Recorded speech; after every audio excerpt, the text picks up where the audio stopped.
Hello and shalom, brothers and sisters of Messiah Yeshua. Welcome back. I'm Jeremy, and this is Megalithic Israel. Before the flood, the fortress, and the rock. So today we're going to be taking a look at a couple of lesser known megalithic sites, but also megalithic in nature.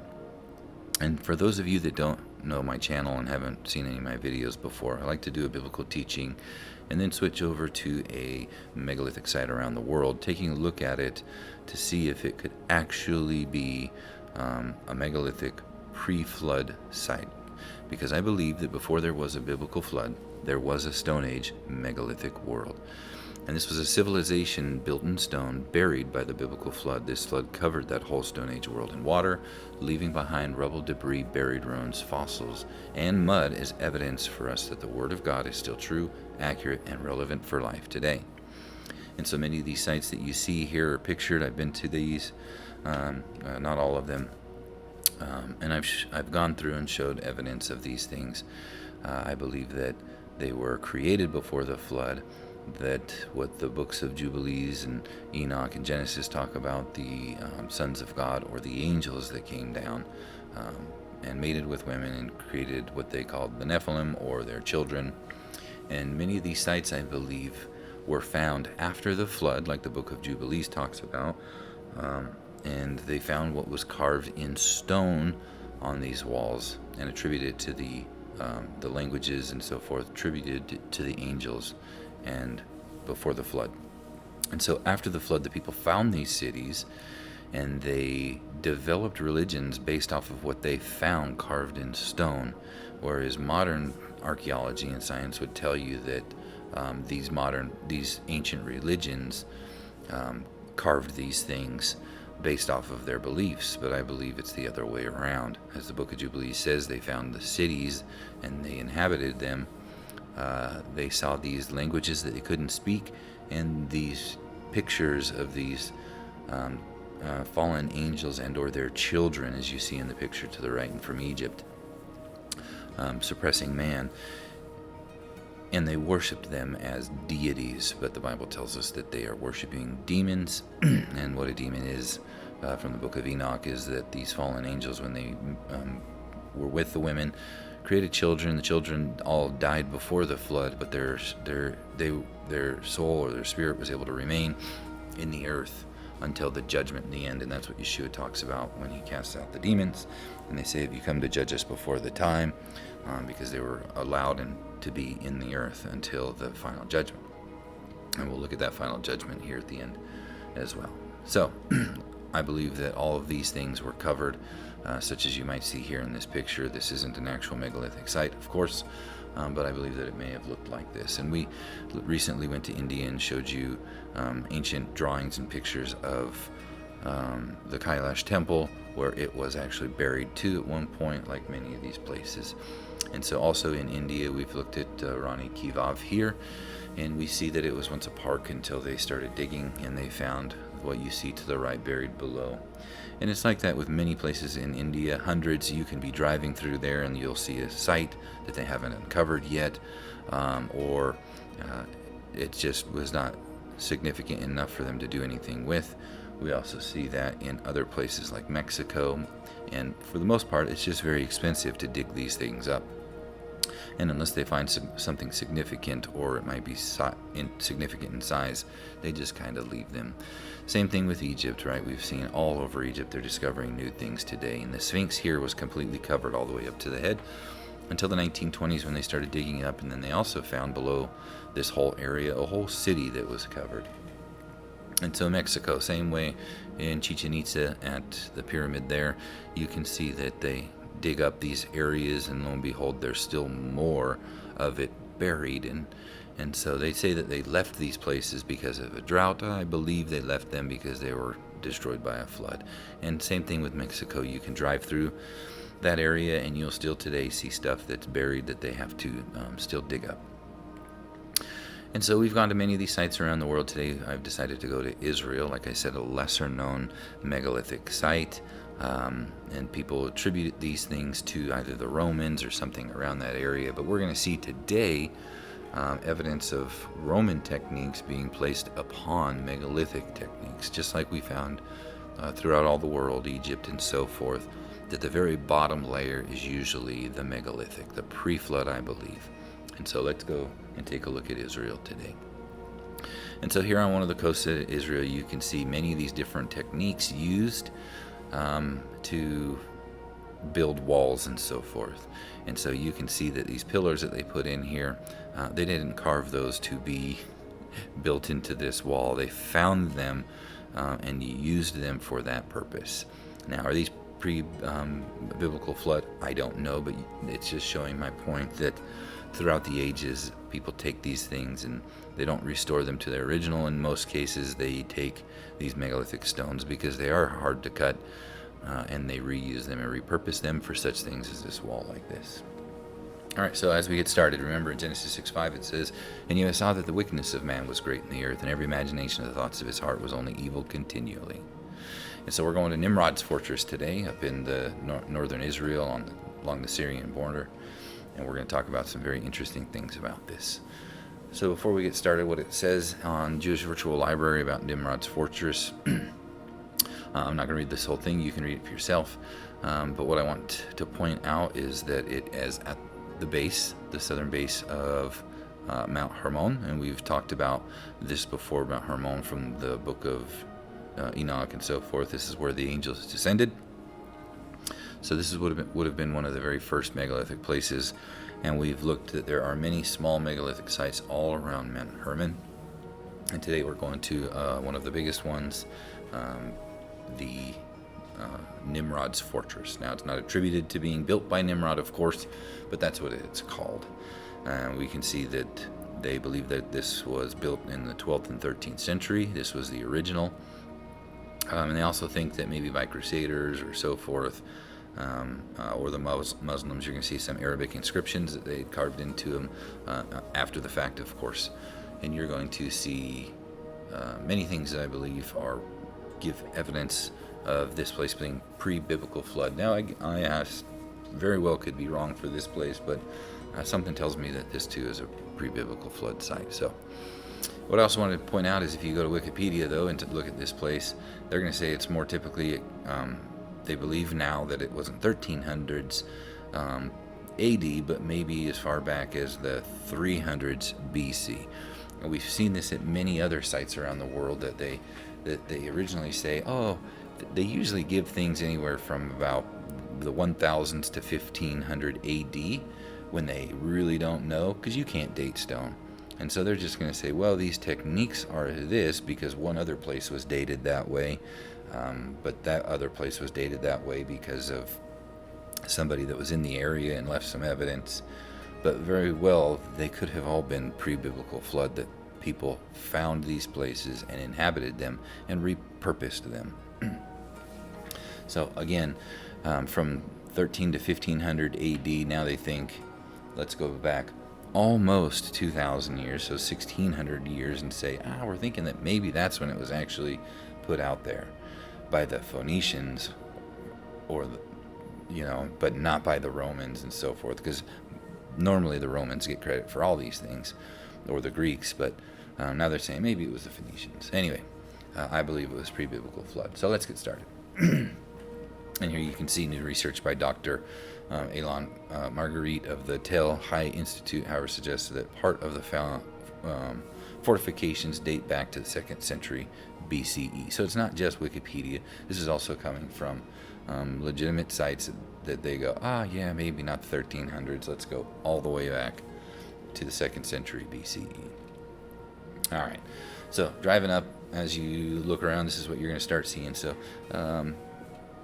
I just want you to look around for a minute and look at the many different construction techniques here, the repurposing of the stones all laid around. Something destroyed this place, and it wasn't just by people coming in and tearing down a castle or so forth. The destruction that you're going to see around this place is very significant, even more so than a normal earthquake would produce. So as you look around this site, it's very large actually, and much of it is still buried in the middle. As you walk around, you'll see a lot of buried stone.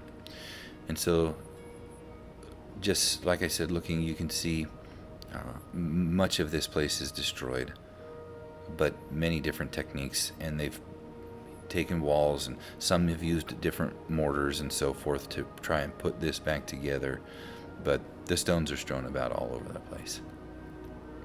So just here's a picture that you can get when you walk in and to the Welcome Center area. Well, there's no Welcome Center, but when you're walking up the welcome picture that's there. And I'm sorry this is so grainy, but you can see here that this is an older photo of the place before they had started pulling some of the stuff off. And you know, a lot of money hasn't been put in this to dig it up or to really study much of it, and so a lot of it is still left buried. But these old photos, you can see that even then it was still quite buried. Here you see these to the picture to the right and left, parts of it buried, and you can see just how destroyed this thing is. Again, more buried and overgrowth. Of course, the overgrowth doesn't take thousands of years, but now here's a picture of some of the stuff you see just strewn about, like lots of Lego pieces that are laid all over a bedroom. And here's just another picture of the area you can see.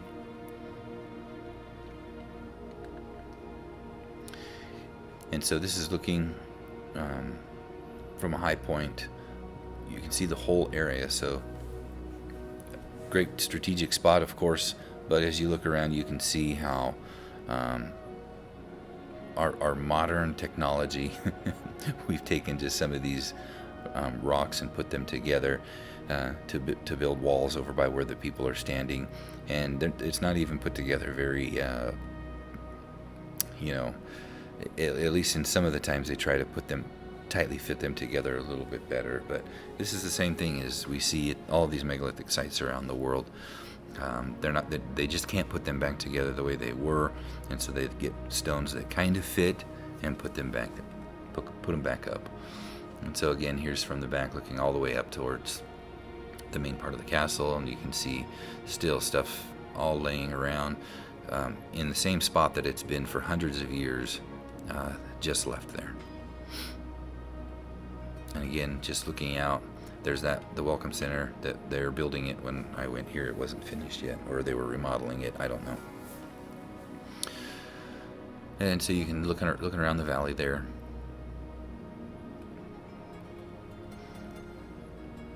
And now from the top looking all the way down, you can just see how big this area is,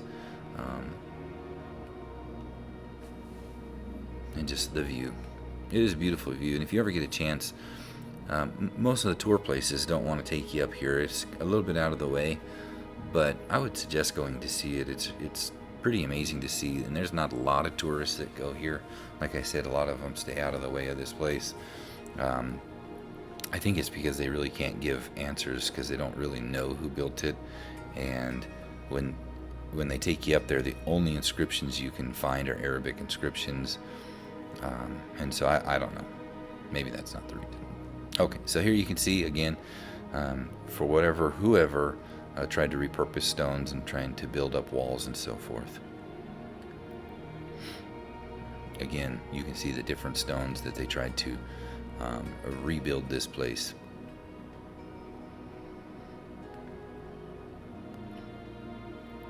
And you can see these tightly cut stones as we go through this whole place and how they fit so tight together. Not polygonal necessarily in nature like we find it Ollantaytambo and Peru and so forth all around the world, but very, very tightly fit stones, cuts that are just, how could they have made these cuts without error? And so some of them are pretty amazing, as you'll see as we go through. And you can see that after the fact, if you look to this picture to the right, you can see at one point this was here. It was all tightly fit together, but destroyed, and you can now see the mortar that they've used to try and put it back together and rebuild it at the top. But before, down below, you can see the picture again to the right, there's no mortar, but it's very tightly fit together. And off to the left, you can see just this kind of hole in the boulders going through into this cistern or whatever it was used for before. And again, here you can see these tightly fit together stones and not so tightly fit together stones where they kind of filled it in. And you find that all over the place. They're trying to put it back together, but they can't even get them to fit the way they did before, as we go through and see these pictures. So you can see, again, several different construction techniques. So there have been many different generations, many different uses of this place throughout the years. I believe before the flood, and then after the flood, people kind of tried to put stuff back together, and you see the Romans and the Greeks and the Arabs and so forth, and all of them through time trying to put this back together. And so this is believed to be a cistern down below, and if you go down, it's just very deep, but you can see the destruction that's still here. You can walk down there and look into this, but be careful. There's a lot of dangerous places on here that you're not necessarily kept out of like you are most places. So looking down in there, it's a very deep cistern. And this is at the very top. You can see still buried, whether that was supposed to be some sort of a bridge down below or whatnot. It's filled in, and you can see again they used regular old stones and rocks to try to kind of patch this thing up. But why don't they use the megalithic stones that are laid all around? Because they weigh a ton literally, and they don't have trucks and stuff that can get up here to move it. So how do they rebuild it? Well, they use little stones that actually people can move, not these gigantic stones. And as you see, some of these stones are very, very large in nature when you're standing next to them. They're not quite the size of what we find in Egypt and so forth. Like I've said before, Egypt has the very large megalithic stones, whereas like India has much more detailed rock cutting, but their stones aren't as megalithic. And then when you go to Mexico, it's not as detailed, but a little more detail, and not as megalithic, but still very similar. And when you go to Peru, they use a lot of polygonal masonry, but very megalithic in size. And so some places like Lebanon, they have some of the biggest megalithic stones there are. But anyway, we find many similar construction techniques at all of these places. And so that picture to the right, what you're looking at, you can see some slits in the rock and stuff, and these were fortified places. And we're going to take a closer look at some of these. You can see the debris, the rubble on top that was probably placed on. I'm not saying the flood placed it there, but they had tried to, whoever inhabited this place tried to fully enclose the roof again by using smaller stones, like I said. But over time it just collapsed. It can't hold up, and so they couldn't completely cover this place with stone like they wanted to. But whoever built it, it was first inhabited. You can see the stones were megalithic in size, and I believe it was fully covered, and whatever was up on top is no longer there. Anyway, moving on. So I'm going to show a video that I just did a kind of a really quick walkthrough. This might make you a little bit dizzy, but just so you can see some of the stuff going down some of these stairs. So here we go. Sorry, I was trying to move through here quick. It was getting late in the day, and I wanted to just do a quick video. So, and you can see as you walk down these stairs, everything's kind of loosened up now from either earthquakes or whatnot. But some places you can see where it's still paper. You can't get a paper between the rocks. It's super tight. But as you're coming down into these places, you see this was once either a place for bow shot and so forth. And these slits in the rock. And again, that one was just destroyed. Now you can look out over the whole area.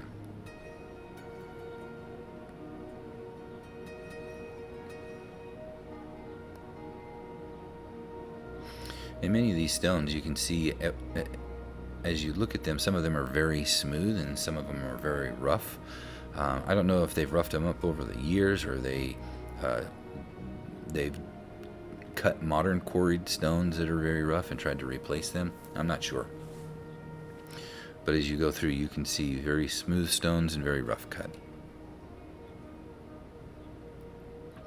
And sorry about going up these stairs.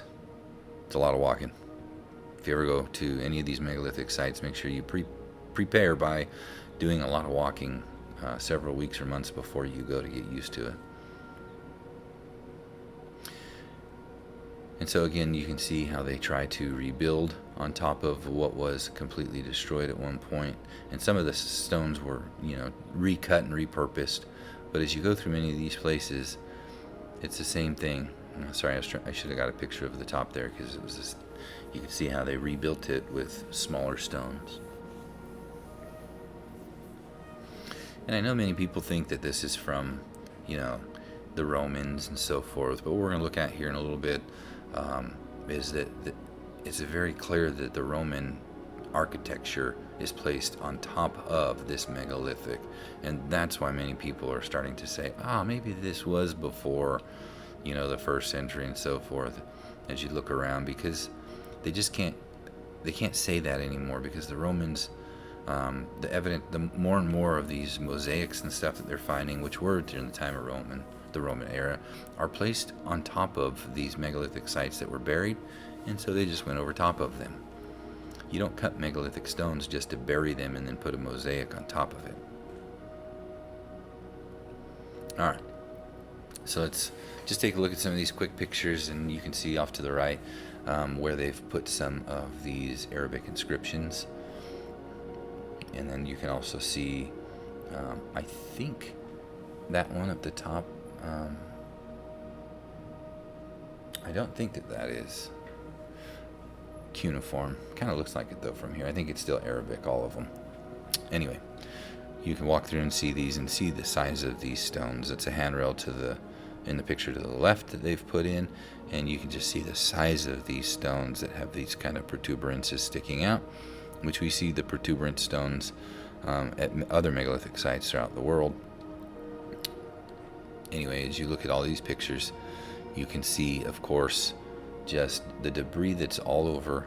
You see the megalithic stone. If you look, the bottom picture, you can see people standing, and off to the left, you see a wall that is built on top of these giant megalithic stones that are almost the size of those people. So, which came first? Obviously, the megalithic stone. As you look around this place, and you can see just the size and of all of these, and the cutting. That picture to the far right, G, you can see that the size of it, 1.6 meters, and how they were cutting it, and it's not finished. And then you just look around again. Destruction. Yes, there have been many earthquakes over the years at this place, but they hold up pretty well to earthquakes. All the megalithic sites around the world, and they shift little by little, but not much. But this place is completely destroyed.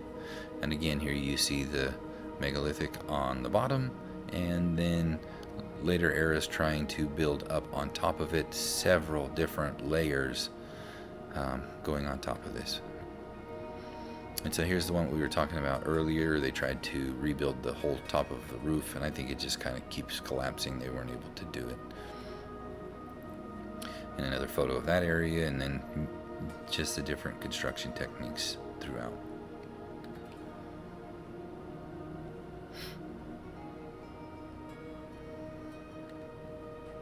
Alright, so that is Nimrod's fortress, and there's a picture of it there in Mount Hermon, and the summit is all the way at the top.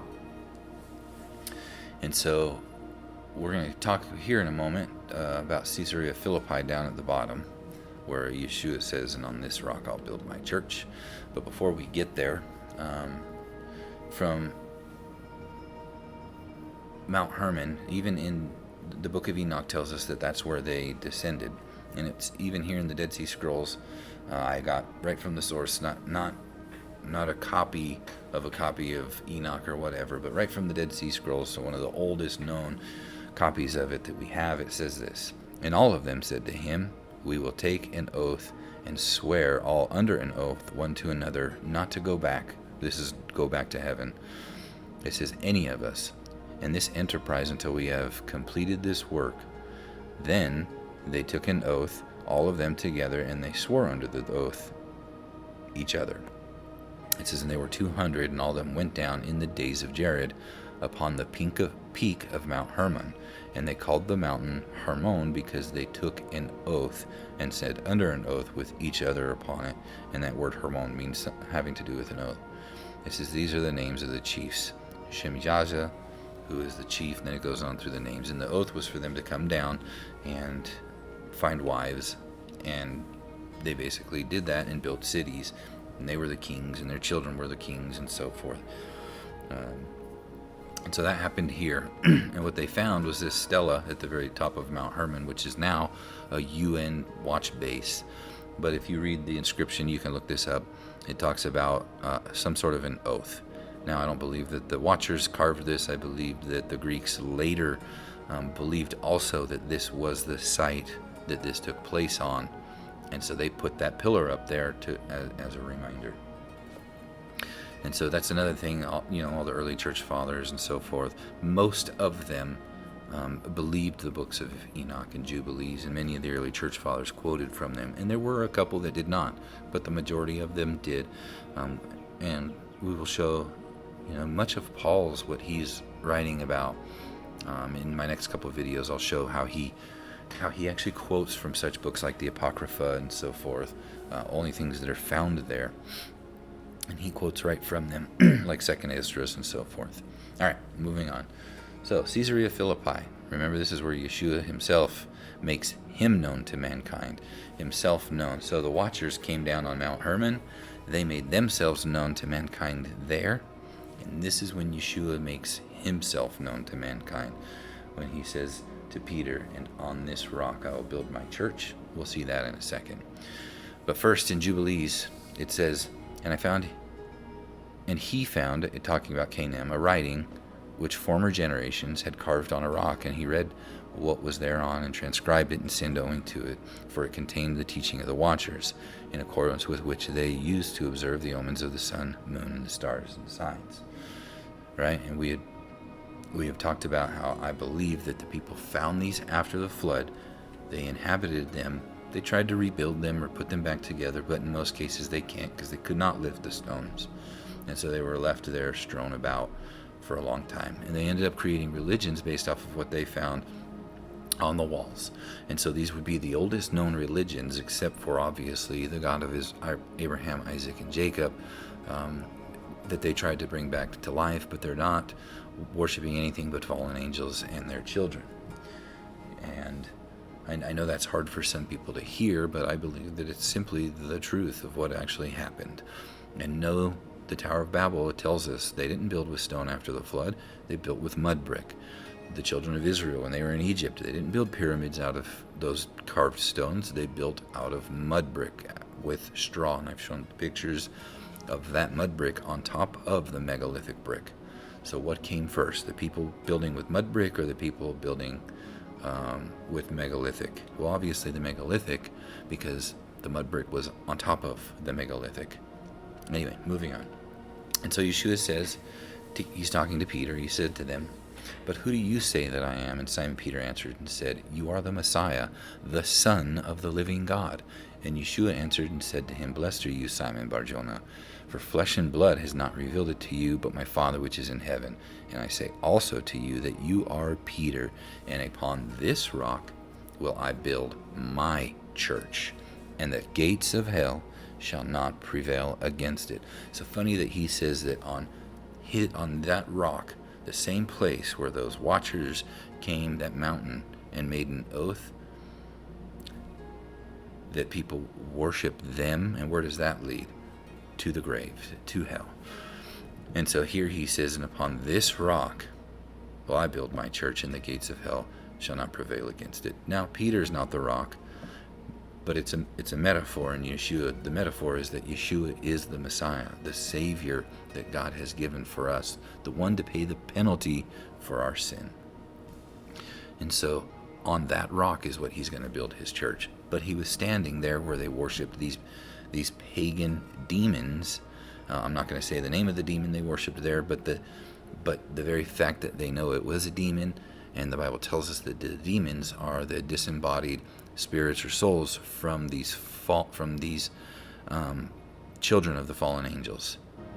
And they even asked Yeshua, like I said, are you going to have you come to judge us before the time? He didn't. He cast them into the pigs, and they still went their merry way with the pigs, because they can only inhabit the unclean people and unclean animals. They cannot go and take on a person who is clean. Anyway, moving on. All right.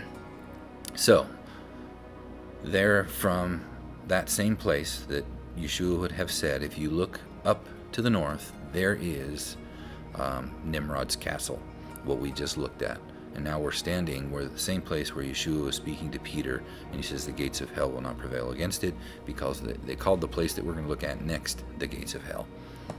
All right, and so it's actually very beautiful there. If you look around, there's a beautiful stream running through fig trees and all these different trees. It's very pretty, very clean as you walk around. Beautiful place. So like I said, go see it if you can. It's amazing. But there's this place. So that big hole right there in the rock is where they say was called the gates of hell, because they had worshipped demons and false gods and so forth there. So we're going to take a look at that. Coming up to the top, as you look in the hole, it's all covered and buried now, but at one point I guess they say that water flowed from it pretty steadily, or maybe it was a deep cave, but it's all filled in now, and I'll show you some pictures. But as you look around, you can see some of these cut stones that are just, again, strewn about and just left laying around all over the place. And here's another picture of it. But what I want you to take note of is that there's a lot of megalithic stone. And if you look to the bottom left down there, we'll take a closer look. You can see a mosaic. But we're going to see that mosaic is built on top of megalithic stone, and all through this area. So there's how it's filled in now, the hole. And just from every angle, so you can see inside. It's no longer really a deep cave. It's all filled in. But there is some water there standing. You can see, I didn't take this picture. There was no water in it when I was there. But this is just a picture of it with water in it. So let's look at that mosaic. So you can see the mosaic here. But then if you look underneath, you can see all the debris that's on top, that it was laid on top of. So stone and so forth. And so you go, oh yeah, that's great. I can see megalithic stone on top of it. But when you come over to this side, you can see the megalithic stone below, and they had started to dig down deep underneath it. And then you can see how they just laid random rocks on top of it, and then dirt and smaller debris, and then built the mosaic on top of that megalithic stone. So we'll see more of that as we go through, but here's another look of it. You see the megalithic stone below, and the megalithic stone is you can see one stone there with the protuberance on it, but you can see that megalithic stone is in disarray, almost like it had been destroyed. And so what do? They put rock and dirt on top of it, and then they build a mosaic on top of it. So which came first? That mosaic, which is around the first or second century BC to AD, or the megalithic stone? Obviously that megalithic stone was there first, and then they built on top of it. So how old is that megalithic stone? Well, it's obviously older than the mosaic, which is could be pre-flood, which I believe is most likely the case. It was there before the flood, and then they found it again after the flood. And so that's what I was talking about. The megalithic stone's there, and the one just to the bottom right of the circle, you can see kind of the protuberance stone, just like the same type of stone we just saw at Nimrod's fortress. And again, these are just an eye shot away from each other. So you can see here, again, many of it, the megalithic stone sunk down. This place has been destroyed. It's been laying like this for a very, very long time. And as you look around, you can see, again, different construction techniques over the years. These are carved into the stone right directly into the wall, and it's said that they would put the idols on these and worship them, and then go over to the water or that hole and so forth. But again, I don't like to use the names that they used here, trying to get rid of them, and the Bible says not to use them anyway. And so a closer look at some of these, you can see some of the stone is very smoothly cut, and you see here another inscription. This one is not Arabic, but you also see another one without an inscription. So people will say, well, because the inscription's there, they're the ones that did it. No, that's not, and I've showed before, that's not necessarily always the case. You can inscribe on something after the fact and claim it to be yours when you in fact didn't make it. And some of these things that we see, the way that they did it, we see these things also throughout Turkey and other areas that are very similar in nature, but have been buried as well, pre-flood. And so, again, this is what I wanted to point out, is if you can see, this is just like Petra. When you look at the treasury, you see these little square holes on the side of this thing. That's what they would take and they'd chisel away, making footholds so they could climb up to the top, because there was no way to get up there without a ladder or so forth, and many of them didn't have ladders that they would carry through these mountains, so they would sit and take other rocks or whatever and try and chip away and dig these little holes that they could climb up the sides of it to see what was in there. And you see these square holes on the side, and that one wasn't very high up at all, but you can still see they used it to climb up there. Alright, again, more stuff strewn about.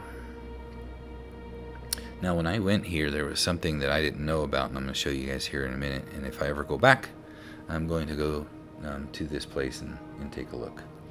But all through here, you can see all these different megalithic cut stones.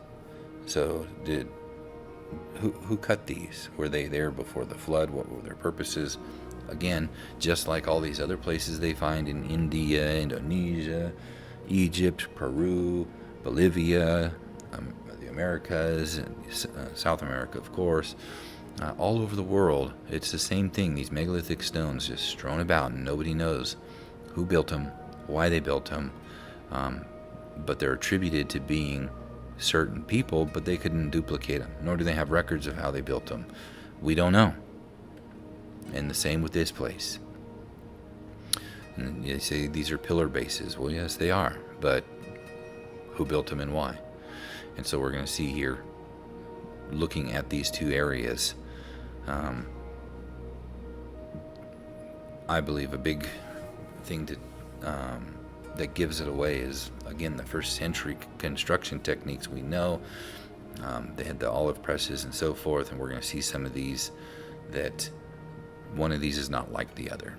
And so the Roman era building is on top of the megalithic, and so many of it's still buried. And what I wanted to point out is, if you look down here below, Caesarea Philippi, the sacred cave, is that white circle. That's what we were just looking at, that whole area right there. That's it. And then in between those two is a parking lot. Well, this area in the red circle here, you can see it looks just like a little farm or whatever, a little covered area. Well, they have actually dug up most of this area. It's an archaeological site now. When I was there, I didn't know if it existed then, because I had just gone to the Caesarea Philippi, the cave there, from the parking lot, and then from that cave back to the parking lot. But on the other side of the road is this place, and let's take a look at what's there. So this is what was all buried and dug up and so forth. And you can see these stones, how tightly fit together they are. There's not mortar. They are just all tightly fit together.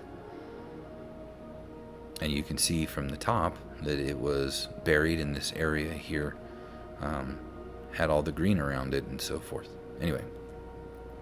But if you look at these stones, you can see, like I said, not quite polygonal masonry, but we're going to look at some of these cuts that you're going, how did they do that? Come on. If this was in the time of the Romans or the when the Arabs were in the area, or before that, or the Hellenists and so forth, how did they do these things? Where's the records? This would take detailed blueprints and planning and measurements, but where is all that? And where did that get passed down? You can see them still digging up some of this here. As you walk around and look. And then, again, one of these is not like the other. So, what came first? The pillars that they just decided that whoever built that wall decided to build over. Because you can see one wall that's built over the pillars. And then on top of that, lesser construction. And then even on top of that, you see now different stones worked. And then on top of those, do you see all the mud and debris and buried ruins on top of it? Well, that's what they've dug away, and they find these things. Oh boy. Anyway, so just taking a look around, you see the different construction techniques. And the lowest one is this megalithic in nature, where there's no mortar used, and it's very tightly fit together. So as you walk through the area, you can see that. And then again, the protuberance stone, like what we saw up at, I forget what kind of stone they actually call that, with the protuberance sticking out, the blocks. Just like we saw up at Nimrod's castle, same thing here in the stuff on top. And again, more tightly fit together stones. And the corner there, you can see how they cut these stones, and just, it's amazing to me that some of these cuts we can't even do today. And then here's the ancient time, in the ancient time of like the 1st century and so on, what they would have been using for, olive presses and so forth. But you look at the two construction techniques on the right and left, they're nowhere near as sophisticated as what we find. But again, you can see how they've taken some of the cut stones and they just stack them together.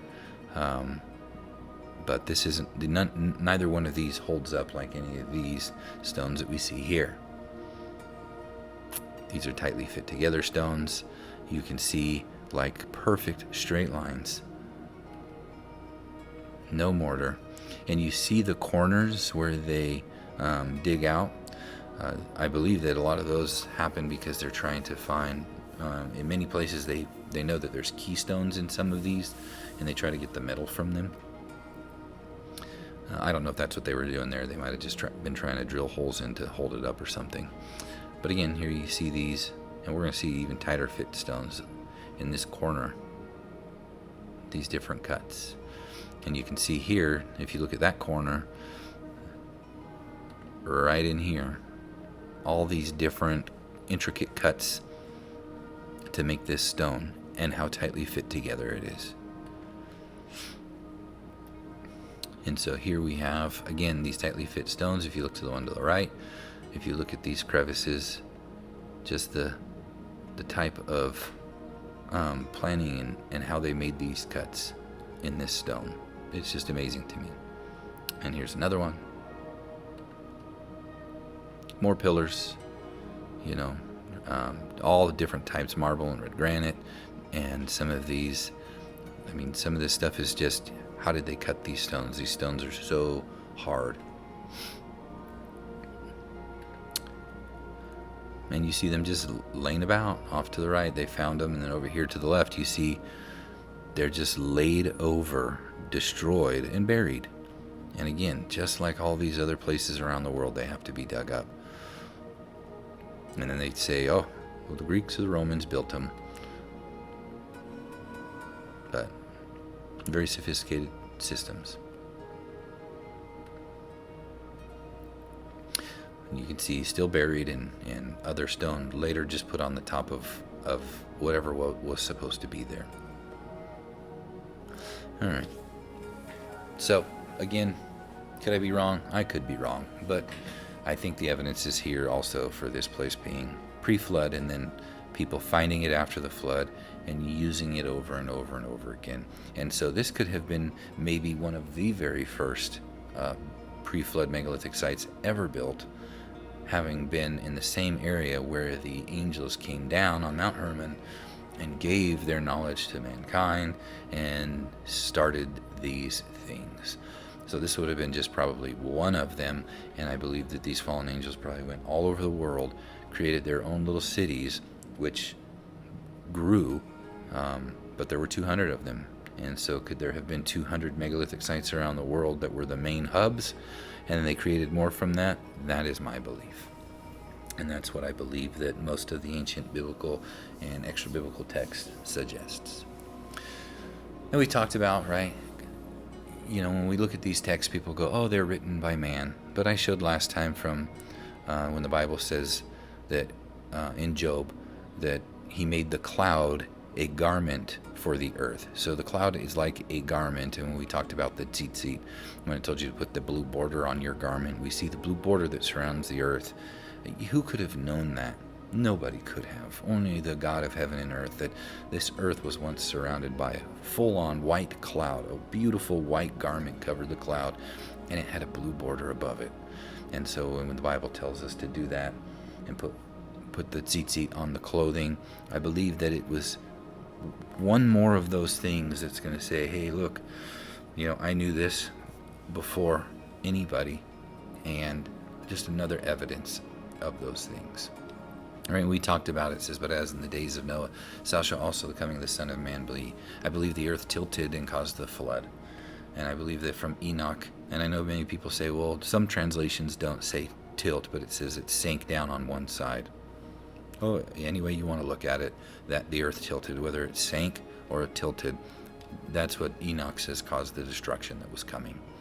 And so many of the scriptures I've showed before in the Bible talk about the earth flipping upside down and shaking to and fro, and when it's supposed to be evening and become night, and then it becomes day. And I believe that all of that is based off of, as the earth was rotating, it continues to rotate, and if it tilts, you can see that as you're about to enter into the evening, if it tilts just the same speed with the rotation, then you won't enter evening, you'll be entering right back into morning.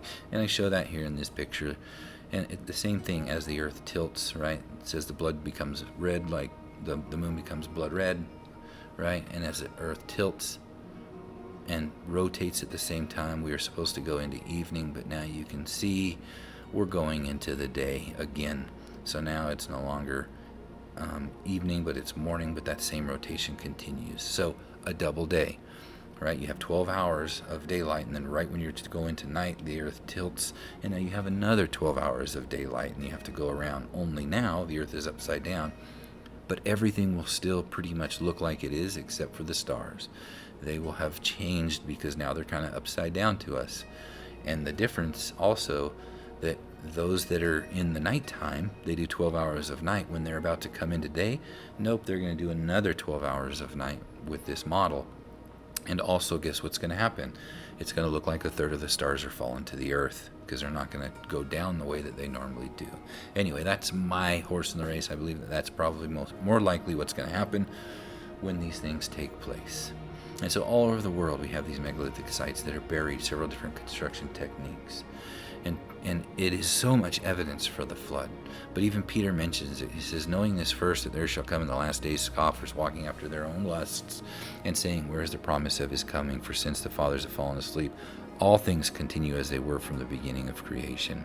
For this they are willingly ignorant of, that by the word of God the heavens were of old, and the earth standing out of the water and in the water, whereby the world that then was perished, being overflowed with water, perished. So he goes on, but the heavens and the earth, which are now by the same word, are kept in store, reserved unto fire against the day of judgment, perdition of ungodly men. So another catastrophic event is coming to the earth, just like the flood, that's going to destroy civilization as we know it. Not everybody dies, like as in the flood, but it's going to be very, very dramatic. And the Bible tells us that the fountains of the great deep broke open, and all the windows of heaven were open. So the water came bursting up from the floor.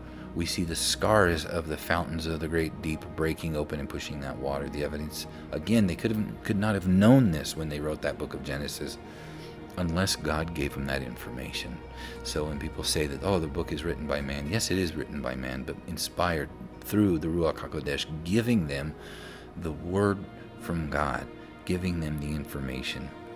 because they couldn't have known these things. Only satellite imagery has shown us in these days that the fountains of the great deep are broken, that they did spew out the water and carve out our land today. And those same fountains are now rings of fire, where volcanoes are, and the Bible tells us that it's going to be destroyed by fire. And I don't believe it's just by volcanoes. I believe if the earth tilts, it's going to be by volcanoes. But I believe it might be from the nuclear weapons that people use as well could kick this off. The tilt before, could have been from them carving into the Stone Age world, into the bedrock that they cracked to the earth and that started this? I don't know what causes it, but I believe that that's what's going to happen. So you're going to have fire from above, fire from below, and you're going to have fire from man, all destroying the world as we know it because of evil hearts. And so there's a picture of all the active volcanoes showing that along the rings of fire and where the fountains of the great deep broke open. Peter goes on, it says, "But beloved, be not ignorant of this one thing, that one day with the Lord is as 1,000 years, and 1,000 years is one day. The Lord is not slack concerning his promise, as some men count slackness, but is long-suffering toward us, not willing that any should perish, but that all should come to repentance." And so a day is 1,000 years. We're going to look at that in a second. It says, "But the day of the Lord will come as a thief in the night, in that which the heavens shall pass away with a great noise, and the elements shall melt with fervent heat. The earth also and the works thereof shall be burned up." And so what's going to cause all this, and why does it happen, and what's the day of the Lord? Well, the Bible tells us, "If you'll seek from doing your own pleasure on my holy day," and he's talking about the Sabbath. That Sabbath is the seventh day, but it's also the seventh millennium. You see, when God created everything, it was very good. It was eternal, no death. But when mankind ate from the tree of knowledge of good and evil, their minds were opened up to evil. Death entered the world, and with that, so did this thing called mortality and time. And so God's creation, the 6 days and seventh day he rested, is a picture of that mortality. And these 7 days are a picture of the 7,000-year period, and we've talked about these over and over. The first day he separated light and darkness. It was the separation of good and evil. It was a picture of that. The Aleph is the authority. We gave our authority to ha-Satani as the authority over death and over evil. But we turned from darkness to light under Yeshua's authority, the authority over life. On day 2, the angels kept not their first estate, and the world was destroyed by a flood. Just like on the day 2, he separated the water above from the water below. And the Bet is the house. And the angels kept not their first estate and left their own habitation. Day 3, the Gimel is where they gathered. The Gimel that means to gather. And all the waters were gathered together in one place. All the people were in one place at Babel. Their languages were changed, and they were called the nations. And this is where we see he called the waters seas. We also get the grass and the herb-yielding tree. The Bible tells us the grass are the people that come and die and go away. But that's the one seed. The one seed that are those that aren't going to survive, that aren't God's people, but God's people bear fruit. The other seed, they have the seed of the Ruach HaKodesh, Yeshua's spirit within them, which is love, because Yeshua was the visible image of the invisible God, who is love. And that took place on day 3, or the third millennium. Day 4 is the 2 lights, the greater light to rule the day, the lesser light to rule the night. We see that the picture, the light he called dark, or the light he called day, and the darkness he called night. We see that Yeshua is the light. We are the children of the day. Yeshua said that those in darkness have seen a great light. Yeshua is a picture of that great light, or the great light, however, is a picture of him. And he is that great light because he is that goodness of the Father. He is the glory of the Father, the right hand of the Father. He's the visible image of the invisible God, which is God is love, God is spirit. And the lesser light, the darkness, right? We see that ha-Satan is darkness. We see that Paul was told, go to the Gentiles and bring them out of darkness to light, from the authority of Satan to God. And you have the 2 there. And then that's where we see the door. Yeshua is the door, and he came in the 4th day, but he died and ascended in the 5th day. And we're going to see that. And he sent the Holy Spirit on the 5th day. But on day 4, he came in the middle of this week, this creation week, the cosmic week. On day 5, this is when all the water receives life, and this is where the Gentiles receive life. They receive the Ruach HaKodesh. And then this is the hay, the spirit, the breath. And that's when they received it. And that's when Peter and the apostles were in Jerusalem on Shavuot, when the Spirit was poured out. And he says, in these last days, because from the 4th day to the 7th day, those are the last days. And from the 1st day to the 4th day, those are the first days. We see on day 6, the living creatures in the land then receives life again. This is, I believe, when the very end, when our brothers, the last that are in the land, Judah, will receive the life. They'll receive the Spirit, which all of Israel didn't receive it at Mount Sinai because they didn't have the lack of faith. They had a lack of faith. They didn't have faith, so they didn't receive it. We see that Hebrew letter is the Vav, when the two become one. It's an and, bringing two things together. And this is when Adam and Eve were created, the man and the woman, they became one. This is when Yeshua and his bride will become one. And then they are given the dominion. They go into the 7th day, and they have dominion over the 7th day. They rule and reign for 1,000 years. And the Hebrew letter there is the Zion. And that's either pictured as a sword or a plowshare. Very interesting. Yeshua says, right, there's not going to be no war anymore. We're going to turn our weapons of war into plowshares. So your sword will then become a plowshare. And that is also called the crowned Vav, because if you look at it, it looks like a sideways Vav with a crown on top of it. And this is when they will have dominion. This is his holy day, his 1,000-year reign. And we're waiting for that to start. It's very soon coming. And with all of that, after the 1,000 years is over, we have the last day, the great 8th day, right? Sorry, we have the first 2,000 years was the first age. And at the end of that age came Abraham onto the scene for the next 2,000 years. And in the middle of that age, we had David that came on the scene about 1,000 years after Abraham. This is the physical Israel, and then we get into the third age. This is the age of the Gentiles, that they get to also become in. The old covenant only had to do with the fleshly line of Abraham. The new covenant has to do with the spiritual house of Israel, with all of those in the physical house of Israel that had faith are part of the spiritual house of Israel, and the spiritual house of Israel includes the Gentiles who are grafted in. But if you are not of that, you don't get the eternal promise. And so that's why Paul says that even those of Israel are not Israel. Not all Israel is of Israel, meaning not all of the physical Israel is of the spiritual eternal Israel. The eternal Israel is Yeshua's body. He is the head, and we are the body. And it's made up of believing physical line of Israel, but the new covenant also was opened up to the Gentiles. I know many people say from Jeremiah 31 and so forth that the new covenant is with the house of Israel and the house of Judah, which it is.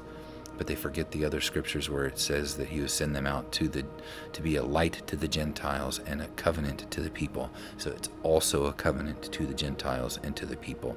That is the difference. God is not a respecter of persons. So when this age is done, at the end, there's going to be the great tribulation. But then the earth will go into the Messianic kingdom where there's no war, right? Just like Jubilee says it says that we shall not have war on Shabbat. So they didn't start a war on Shabbat, but they were able to fight a war if they had to. We also see at the end of the 1,000-year reign, Hasatan is released, and fire from heaven comes down and devours him. And then we go into the 8th great day. Then the second resurrection happens, and there's the new heaven, the new earth. It'll be his will. It'll be good again. It'll be perfect. We'll have access to the tree of life. But there's going to be no more darkness, no more night, no evil, no pain, no tears, no sorrow, no war, no death, no sin, no tree of knowledge of good and evil, and no Satan. It'll be now right back to how God originally intended it, his will for our lives, and us only knowing good. Evil is done away with. It's gone. And that Hebrew letter is the Chet, which is also a picture of our 8 and our H, and it is eternal. It's the infinity symbol. So I hope this video has blessed you. May Yahweh bless you and keep you. Yahweh make his face shine upon you and be gracious to you. Yahweh lift up his face upon you and give you peace. Shalom.